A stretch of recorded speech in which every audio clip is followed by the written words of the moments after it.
নবীজি বলবে, ও ফেরেশতারা, উম্মতেরা কি শেষ? কেন পর্দা দিয়া দিলা? বলে, ও নবী, না না, উম্মতেরা এখনো শেষ হয় নাই, তাহলে কেন পর্দা দিলা বলো?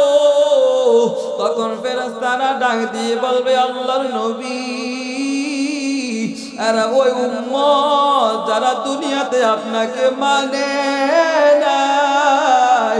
আপনি নবীদের জন্য কত কান্না করছেন, এরা আপনি নবীকে মানে নাই, আপনাকে অনুসরণ করে নাই।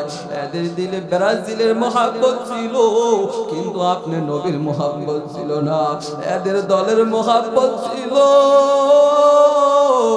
দলের নেতাকে কেউ গালি দিলে ছাড় পেত না, তবে নবী আপনাকে গালি দিলে এদের মনে কোনো ব্যথা লাগতো না। এরা ওই উম্মত, এদের নেতার বিরুদ্ধে কথা বললে এদের গায়ে লাগে, এদের নেত্রীর বিরুদ্ধে কথা বললে ও নবী তাদের গায়ে লাগতো। যখন তোমার রব, তোমার আল্লাহর বিরুদ্ধে, যখন তোমার বিরুদ্ধে যখন কেউ কিছু বলতো, তখন তাদের মনে লাগতো না। এরা সেই উম্মত, যে উম্মতের জন্য আজকে দুনিয়া তো আপনি পাগল ছিলেন, পরকালে আপনি পাগল। এরা ওই উম্মত। আল্লাহ নবী বলবে, সুহকান সুহকান, দূর হ, ওই দিকে তাদেরকে শিকল দিয়ে জাহান্নামের দিকে নিয়ে যাবে।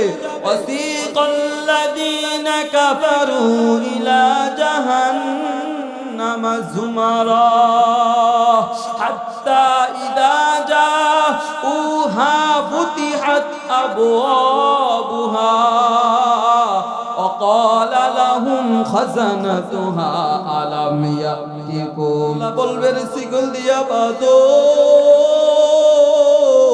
এই জাহান্নামীদেরকে শিকল দিয়া বাঁধে জাহান্নামের দিকে নিয়ে যা। এদের আজকে কোনো তাদের কথা শোনা যাবে না।